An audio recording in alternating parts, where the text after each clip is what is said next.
स्वः तत्सवितुर्वरेण्यं भर्गो देवस्य धीमहि धियो यो नः प्रचोदयात्। ओम शांति शांति शांति। पतंजलि एक मूलतः आध्यात्मिक संस्था है। धर्म और अध्यात्म का जो आधार होता है वो अर्थ होता है। हमने कोई नई परिभाषा नहीं दी है धर्म को, अध्यात्म को, अपितु जो ऋषियों ने परिभाषा दी है हम उसको क्रियान्वित कर रहे हैं। तो एक सूत्र है दर्शन का, यतो अभ्युदय निश्रेयसः सिद्धि ही सधर्म। धर्म क्या है? जिससे हमारे जीवन का अभ्युदय सिद्ध होता हो और निश्रेय सिद्ध होता हो। क्योंकि अपने सेल्स टीम का नाम ही हमने अभ्युदय रखा है, अभ्युदय विभाग। अभ्युदय का अर्थ होता है सात्विक समृद्धि, और अभ्युदय का ही अर्थ होता है व्यापार, व्यवसाय, उद्योग। इस बार मैंने सभी बैठकों में इस विषय को रखा कि हमें बहुत से संदर्भों में थोड़ी अधिक जानकारी है। मनुष्य की क्या परिभाषा है, राजनीति की क्या परिभाषा है, लोकतंत्र की क्या परिभाषा है। हर एक जीवन के सत्य के संदर्भ में हमें कुछ उसके जो बेसिक्स हैं उनका पता होता है। लेकिन आपसे पूछे कि व्यवसाय की क्या परिभाषा है, व्यापार की क्या परिभाषा है, बिजनेस की डेफिनेशन क्या है, आपसे पूछें तो आप निरुत्तर से हो जाते हैं। तो आपको सामान्य जो आपने पढ़ा हुआ आप बोलेंगे कि जिससे अपना प्रॉफिट होता हो वो बिजनेस है। ये नहीं है। इसको यदि 5 शब्दों में कहा जाए तो व्यवसाय होता है समग्र, स्थायी, विकेंद्रित, अहिंसक या न्यायपूर्ण, सात्विक समृद्धि। माने इतना बड़ा दर्शन है ये। मैं देखता हूं कि लोग व्यवसाय कर तो रहे, उद्योग चला तो रहे, लेकिन इसकी जो मूल आत्मा है उससे कहीं ना कहीं पूरी तरह से कनेक्ट नहीं है। पढ़ रहे लोग, लेकिन पूछो कि शिक्षा का उद्देश्य क्या है, शिक्षा की परिभाषा क्या है। बिल्कुल पढ़ना लिखना आ जाए, फिर थोड़ा अलग अलग थोड़ी भाषाएं आ जाएं, थोड़ा कोई ना कोई हुनर, स्किल आ जाए और उससे कुछ काम धंधा करना सीख ले। तो ये तो इतना तो शिक्षा नहीं। स्वास्थ्य का मतलब क्या? बोलो बीमार हो जाए तो कुछ उपचार कर लें। खेती का मतलब क्या? बोलो खेत में कुछ भी बीज डाल दे और उससे पैदा हो जाए, चाहे भांग हो जाए, चाहे धतूरा हो जाए, चाहे अफीम हो जाए, चाहे केसर हो जाए, चाहे गांजा हो जाए, चाहे तंबाकू हो जाए। लोग ऐसे ही तो करते हैं। शिक्षा की, कृषि की, स्वास्थ्य की, गृहस्थ की, पति गृहस्थ का क्या मतलब है? बोले 2 लड़के लड़की जवान हो जाते तो ब्याह कर दो और उससे फिर बच्चे पैदा हो जाए। इतना ये तो नहीं है। हम चीजों को गहराई से समझें तो समझ हमारी जैसे बढ़ेगी तो उसको हम बहुत बड़ा कर सकते हैं। मैं आप सभी भाई बहनों को सभी दृष्टियों से बहुत उन्नत देखना चाहता हूं। आपको मैं ऐसा गृहस्थ देखना चाहता हूं जैसे गृहस्थ मर्यादा पुरुषोत्तम श्री राम थे।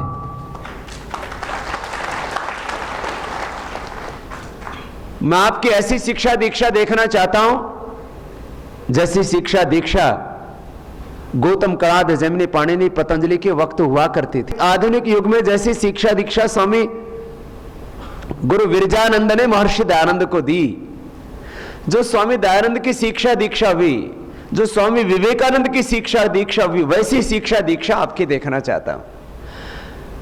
आप खेती तो करें, लेकिन उस खेती में आप भांग धतूरा और तमाकू ना बोएं।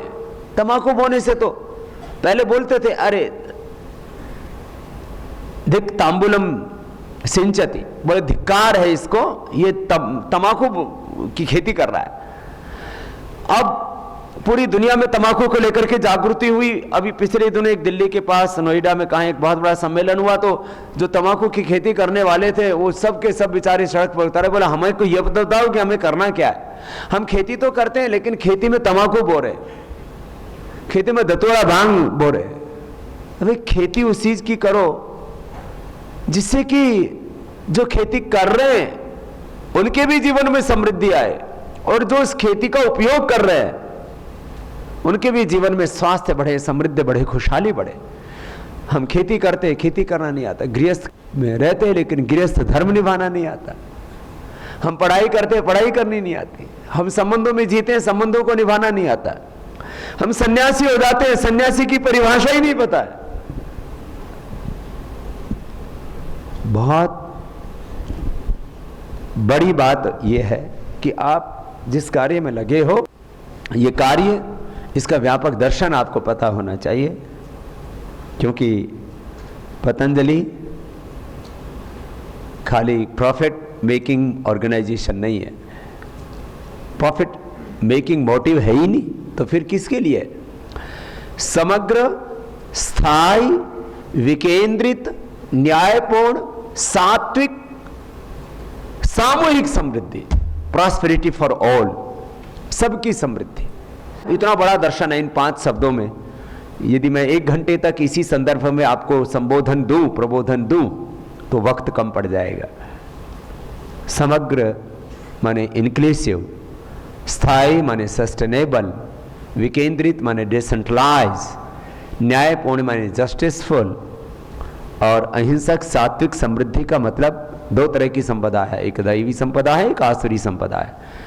ऐसी संपत्ति, ऐसी समृद्धि, ऐसा ऐश्वर्य जिससे कि सबके जीवन में खुशहाली बढ़े, ये है पतंजलि का अभ्युदय। और मैं चाहता हूं ये व्यापारी की परिभाषा हम स्थापित करना चाहते हैं। हमने बहुत ज्यादा अपमान सहा है, हमने बहुत ज्यादा संघर्ष को जिया है, अभावों और चुनौतियों के बीच में, समस्याओं के बीच में आगे बढ़े। थोड़ी सी समस्या आ जाती, मैं देखता हूं आदमी ऊपर नीचे हो जाता है, पसीने आ जाते हैं माथे के ऊपर,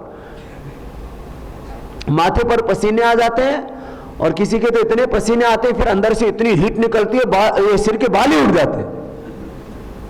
थोड़ी सी बातों से हम घबरा जाते हैं, किसी के जेनेटिकली भी उड़ जाते हैं, एक अलग प्रश्न है। गलत शैंपू आदि का प्रयोग करते हैं या ठीक रख रखाव चीजों का नहीं करते हैं, एक अलग प्रश्न है। माथे में पसीने आने लगते हैं, बगल में पसीने आ जाते हैं, ठीक से निर्णय नहीं कर पाते, उत्साह खंडित हो जाता है, विजन क्लियर नहीं होता है, तो हम कैसे आगे बढ़ेंगे? अभी पतंजलि का मैं 4-5 संदर्भों में जो बड़े कार्य हो रहे हैं उनके संदर्भ में थोड़ा संकेत करता हूं, फिर जो आर्थिक संदर्भ में बात करता हूं। पतंजलि के माध्यम से शिक्षा के क्षेत्र में वो काम होगा जो 70 सालों से अभी लंबित था।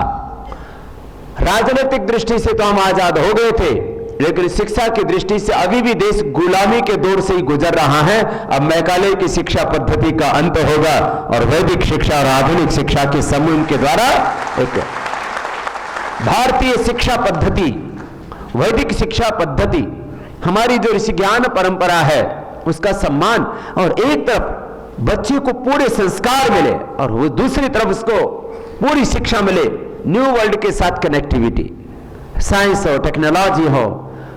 माने आज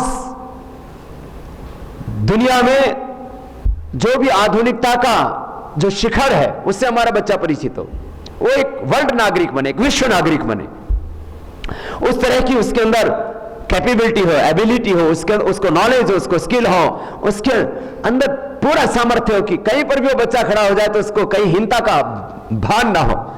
यह है आधुनिकता, लेकिन उसकी जड़ें आध्यात्मिकता में हो।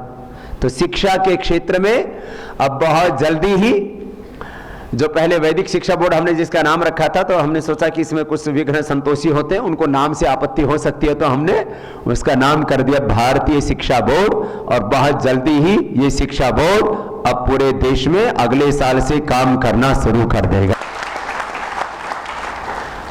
तो आपको समृद्धि नहीं देंगे, आपके बच्चों को संस्कार देंगे, अच्छी शिक्षा भी देंगे, आपके बच्चों को भी हमने पालेंगे। आपको तो पाल ही रहे। जिसके अपने बच्चे नहीं होते वो सबके बच्चे पाल लेता है, और जिसके अपने होते हैं वो अपने चुन्नू मुन्नू में लग जाता है। शिक्षा के क्षेत्र में, स्वास्थ्य के क्षेत्र में जो अनुसंधान एलोपैथी में होते हैं, ह्यूमन ट्रायल, एनिमल ट्रायल, सब क्लिनिकल कंट्रोल ट्रायल, जो एलोपैथी के अंदर तो करीब हर वर्ष 1 लाख करोड़ से ज्यादा का रिसर्च पे खर्चा होता है, इससे ज्यादा होता होगा। करीब 100 लाख करोड़ रुपए का मेडिसिन और फूड सप्लीमेंट्स का पूरी दुनिया में व्यवसाय है, और वो सारा हमारा ही फील्ड है। तो हम योग, आयुर्वेद, प्राकृतिक चिकित्सा, जड़ी बूटियों पर animal trial, clinical control trial, human trial, सारे ट्रायल होंगे। और जैसे आज पूरी दुनिया योग को अपना रही है, तो आने वाले 5, 10, 25 वर्षों में पूरी दुनिया आयुर्वेद को भी अपनाएगी। यही एक रास्ता है, और कोई रास्ता ही नहीं। ये स्वास्थ्य के क्षेत्र में करने वाले हैं। कृषि के क्षेत्र में जो लोग अपने धरती माता की कोख में जहर डाल करके, यूरिया डाल करके, डीएपी डाल करके और तमाम तरह के विष डाल करके माता भूमि पुत्र पृथ्वी धरती माँ की कोख को जो जहरीला कर रहे हैं, उसके स्थान पर दोबारा लोग अब सेंद्रिय खेती, प्राकृतिक खेती, कुदरती खेती की ओर लौटेंगे। उसकी दिशा में जो अपना पूरा अनुसंधान का काम था वो पूरा हो चुका है। अब इस दिशा में भी आगे बढ़ेंगे। हम चाहते हैं कि देश में पूर्ण गो हत्या बंदी का कानून लागू हो।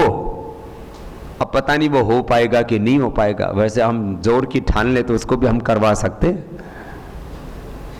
जिस दिन हमने हुंकार भरी और हम बैठ गए, उस दिन तो ये कानून बन करके ही रहेगा।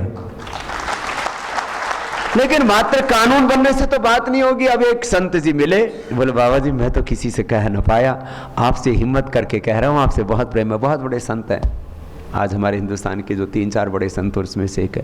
बोले बाबा जी हर साल ये करीब करोड़ों बछड़े पैदा होंगे, उनका क्या होगा? पूर्ण गोहत्याबंदी की बात चल रही है। तो बोले इसका भी तो कोई उपाय करो बाबा जी। और बोले गाय बुढ़ी हो जाती है तो उसको खर्चा बहुत आता है, और जो गाय 2-3 किलो दूध देती है तो ठीक है, गोमूत्र गोबर से तो थोड़े लोगों को आप उसकी टेक्नोलॉजी सिखा देंगे, सब लोग कैसे कर पाएंगे? तो गो हत्या पर पूर्ण प्रतिबंध का कानून बनने में चाहे वक्त लगे, लेकिन आने वाले कुछ वर्षों में ही, अगले साल ये काम बड़े रूप में शुरू हो जाएगा। 2017 में इसके परिणाम आ जाएंगे कि हम 25, 50, 60 किलो दूध देने वाली गाय तैयार कर देंगे, और बछड़ी ही पैदा होगी, बछड़ा पैदा ही नहीं होगा। और होगा तो 1% होगा, उतनी जरूरत भी होगी। 99% इधर लोग लड़के पैदा करने चाहते थे, उधर हम लड़कियां पैदा करना चाहते हैं। ये दक्षिण के वाले लोग ना गाय के बछड़ा बछड़ी को भी लड़का लड़की बोलते हैं। तो गाय को अब लड़की ही होगी, गाय को अब गैया मैया ही होगी। उसको थोड़ी सी, क्योंकि अब वक्त के साथ चीजों को बदलना पड़ता है। अब स्पीड का जमाना है। अब जो बैलगाड़ी है, जो हल है, ट्रांसपोर्टेशन का काम जो बैलों से होता था, जो खेत थे उनमें सिंचाई का काम बैलों से होता था, रेट भी उससे चलता था। ट्यूबवेल जिसको हम कहते हैं, तो पुराने ज़माने में रेट होते थे, वो एक उसमें 4-5 किलो की एक होती थी लोहे की, वो ऐसे चलती रहती थी, नीचे से भर के आती रहती थी, पानी बहुत ऊपर था, ग्राउंड वाटर की कोई समस्या न थी। तो जो आज समरसेबल पाइप लगे, मोटरें लगी, तो मोटर वाला काम बैल करता था, मोटर गाड़ी वाला काम बैल करता था। फिर जो है ट्रांसपोर्टेशन का काम अभी भी वैसे वो अच्छा है, ट्रांसपोर्टेशन का काम तो बैलों से होना ही चाहिए। क्यों? क्योंकि डीजल पेट्रोल इतना महंगा हो गया है, खेत से अपने घर पर लेकर के आओ, एक तो 5-7 लाख रुपए की ट्रैक्टर में लागत लगती है, फिर डीजल पेट्रोल इतना महंगा पड़ता है। उसकी बजाय जो घर में जो घरेलू ट्रांसपोर्टेशन है जो खेती का ट्रांसपोर्टेशन घर से खेत तक और जो है खेत से मंडी तक, वो अभी भी बैल से ऊँट से सस्ता पड़ता है। खैर, तो मैं आपको बता रहा था, गाय के क्षेत्र में बहुत बड़ा काम कर रहे हैं। पर्यावरण के क्षेत्र में लाखों करोड़ों वृक्ष लगाना वो हमारा ध्येय है, उसको हम आगे बढ़ाएंगे। और लाखों करोड़ों किसानों को हम जड़ी बूटियां भी लगवाएंगे और पूरी दुनिया में एलोपैथी के स्थान पर अब आयुर्वेद की प्रतिष्ठा होगी और हजारों लाखों करोड़ हमारे किसानों के परिवारों को सीधा मिलेगा। यह भी एक बहुत बड़ा काम पतंजलि की तरफ से आगे होने वाला है, मानी कृषि के क्षेत्र में और जड़ी बूटियों की कृषि के क्षेत्र में।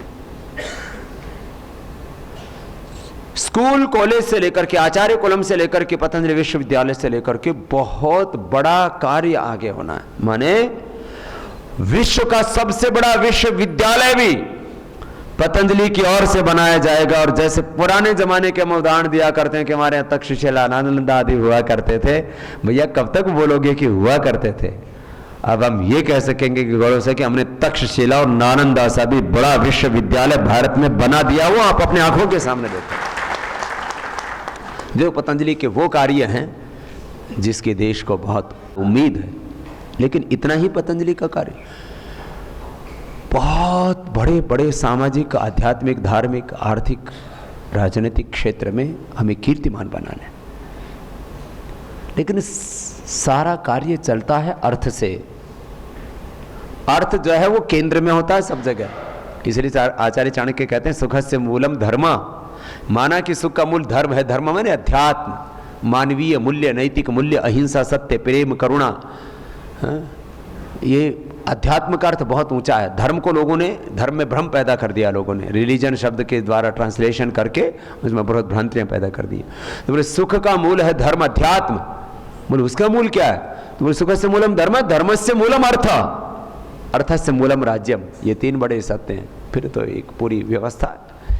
तो पतंजलि, अब आर्थिक दृष्टि से मैं बात करूं, देखो मैंने लोगों को बहुत गहराई से देखा है। बात करेंगे साधु को त्यागी तपस्वी होना चाहिए। त्यागी तपस्वी में कौन सी कमी है भैया?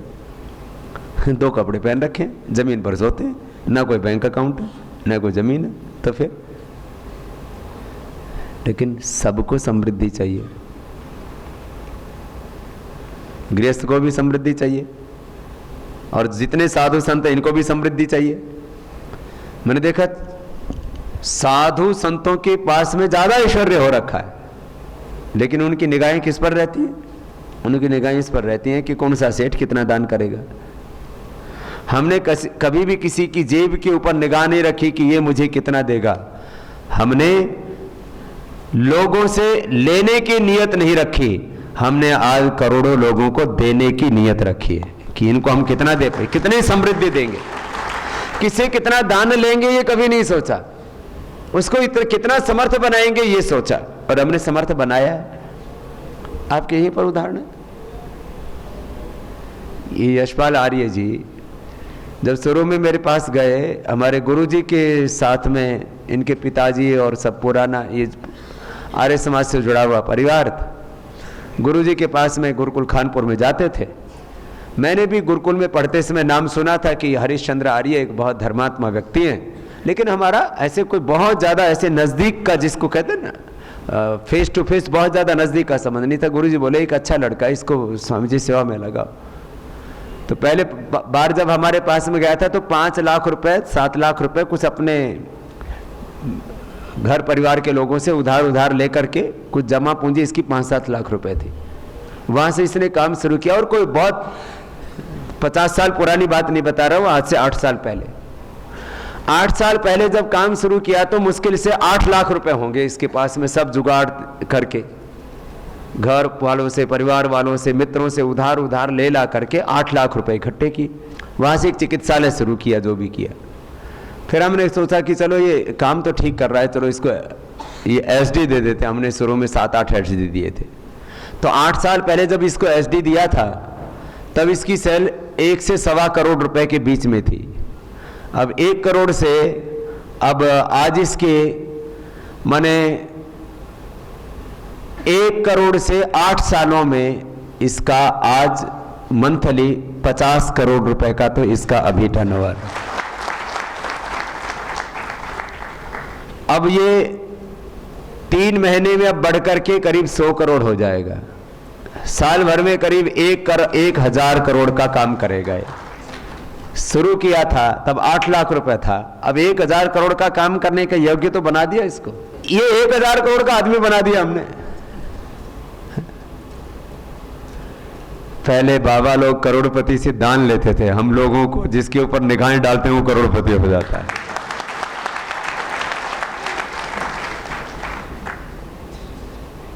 और फिर भी लोग बेवकूफ बोझ तो समझते नहीं। हम करोड़पति बनाए और दूसरे बाबा के यहाँ दर्शन करने जाए, बोले बाबा के आशीर्वाद से हो। हम आशीर्वाद दे रहे और दूसरे बाबा के पास आता है। किसी बाबा से मेरा कोई दूसरे बाबा के पास इसलिए जा रहा, बोले बाबा जी के आशीर्वाद से हो गया। मैंने कहा हमने करोड़पति बनाया और तू बाबा जी के आशीर्वाद से हो गया। आप समझ गए होंगे किस बाबा की मैं बात कर रहा। मेरा किसी बाबा से कोई विरोध नहीं है, लेकिन हम लोग ना बावड़े कुछ का कुछ सोचते रहते। पिछले दिनों एक बहस चली कि ये शिरडी वाला साईं बाबा ये भगवान है या नहीं।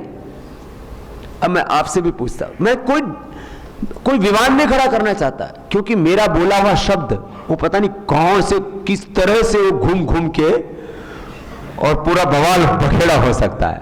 लेकिन मैंने कहा भाई देखो, मेरे से पूछा तो हमने भी होशियार, हम आजकल ना हम थोड़े होशियार हो गए, क्योंकि दुनिया बड़ी सयानी है, जिसको देखो वही ब्रह्म ज्ञानी है। तो हमने सोचा कि भाई अब थोड़ा समझदारी से बोलना चाहिए। तो मेरे से पूछा बाबा जी आपका क्या मत है, शिरडी का साईं बाबा भगवान है या नहीं है। मैंने कहा देखो, हमने भगवान की परिभाषा वेदों में पढ़ी है। अजय नित्य हसास होते हम पुराणे न हन्यते हन्य माने शरीरे न जायते म्रियते वा कदाचित नायम भूतवा भवितावा न भूयः। तो हमने ऐसे परिभाषाएं दे करके हमने कहा जो अजर है, जो अमर है, जो नित्य है, जो अविनाशी है, जो ना कभी जन्म लेता है ना कभी मरता है और जो सर्वव्यापक है वो भगवान है। यदि साई है तो मान लो, नहीं तो भाई आगे आप देख लो। ये तो सबने भी सुना है। चलो मैं तो कुछ वेद के मंत्र बता दूंगा।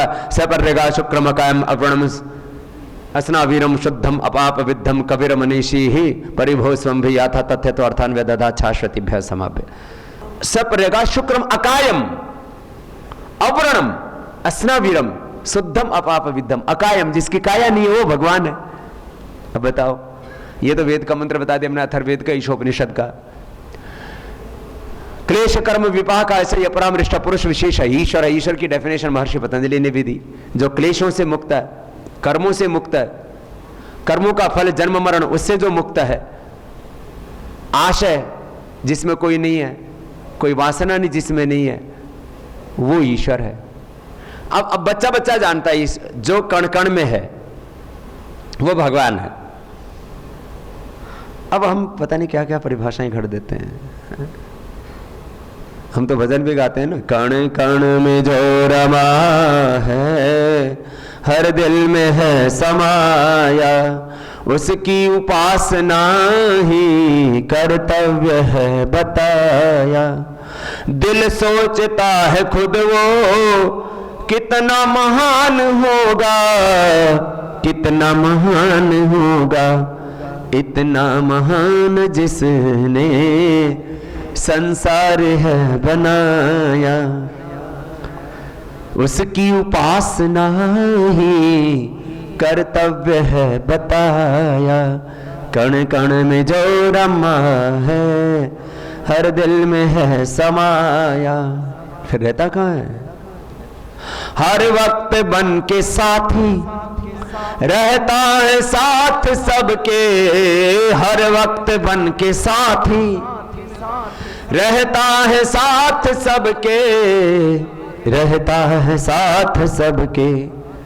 नादान पथिक उसको तू जानने न पाया, नादान पथिक उसको तू जानने न पाया। उसकी उपासना ही कर्तव्य है बताया। कण कण में जो रमा है हर दिल में है समाया। तो भगवान तो तुम्हारे साथ रहता है। मेरे से बोले बाबा जी आपको गाइड कौन करता है, आपको इंस्पिरेशन कौन देता है, आप किसको रिपोर्ट करते हो? ये सब रिपोर्टिंग सिस्टम है ना, ये बड़ा ये TSI है, SO है, वो SM को SM, ZM को ZM, RM को, फिर वो सब हेड को, ये सब रिपोर्टिंग करते हैं। सब संगठन वाले भी ग्राम प्रभारी, तहसील प्रभारी को तहसील प्रभारी, जिला प्रभारी को जिला प्रभारी, राज्य प्रभारी को, फिर वो केंद्रीय प्रभारी को रिपोर्टिंग करते। बोले बाबा जी आपकी रिपोर्टिंग का? मैंने हमारी रिपोर्टिंग ऊपर वाले के पास है, रोज रिपोर्ट करते हैं सुबह 4 बजे से लेकर के रात को 10 बजे तक। किसी किसी दिन तो ओवर टाइम भी हो जाता है, 12 भी बज जाता है। सैलरी कोई लेते नहीं है, छुट्टी करते नहीं, छुट्टी की हो रखी है छुट्टी, और ऊपर वाले को रिपोर्टिंग करते हैं, वो जो बोलता है वो करते हैं। ये बोले बाबा जी आपको नए नए आइडियाज कहाँ से आते हैं? मैंने कहा योग करने से आते हैं। एक कल इंटरेस्टिंग बात बताता, कल एक AVP तो मेरे से बोले बाबा जी आप अपनी पूरी सक्सेस स्टोरी को 3 मंत्रों में बताओ, 3 उसके मूल जो बेसिक प्रिंसिपल्स हैं वो बताओ, 3 सूत्र बताओ सक्सेस स्टोरी के। सुन लो, एक तो मैं सुबह सुबह योग करता हूँ और योग करने से मेरी तंदुरुस्ती अच्छी रहती है, एकदम फिट रहता हुआ। अभी भी मेरे मसल्स जो है वो 25 साल वाले से कम नहीं है। मेरे से आधी उम्र वाले मेरे से कुश्ती में जीत नहीं सकते, दौड़ने में जीत नहीं सकते, और किसी को गुमान होता भी आकर के चाहे रेसलिंग कर लो। तो मैं अपनी बॉडी को अच्छा रखता हूं, अपने इंद्रियों पर, अपने मन पर कंट्रोल रखता हूं, और अंदर आत्मा में मेरे को नए नए इंस्पिरेशंस होते रहते हैं, नए नए आइडियाज आते रहते हैं, और फिर उनको एग्जीक्यूट करने के लिए हिम्मत, दृष्टि पूरी, विजन पूरा अंदर से आता रहता है। तो मैंने कहा जो योग करेगा उसका शरीर अच्छा रहेगा, उसका मन अच्छा रहेगा, उसकी बुद्धि एकदम शुद्ध रहेगी, उसको नए नए इंस्पिरेशन मिलते रहेंगे। क्योंकि पूरे वर्ल्ड में सक्सेस स्टोरी किसकी है? जिसको सबसे पहले कोई आइडिया आ जाए और उसको जो एग्जीक्यूट कर दे, उसको क्रियान्वित कर दे, वो दुनिया में सक्सेस है, बाकी तो कुछ नहीं है। फिर दिन भर कर्मयोग करता हूं।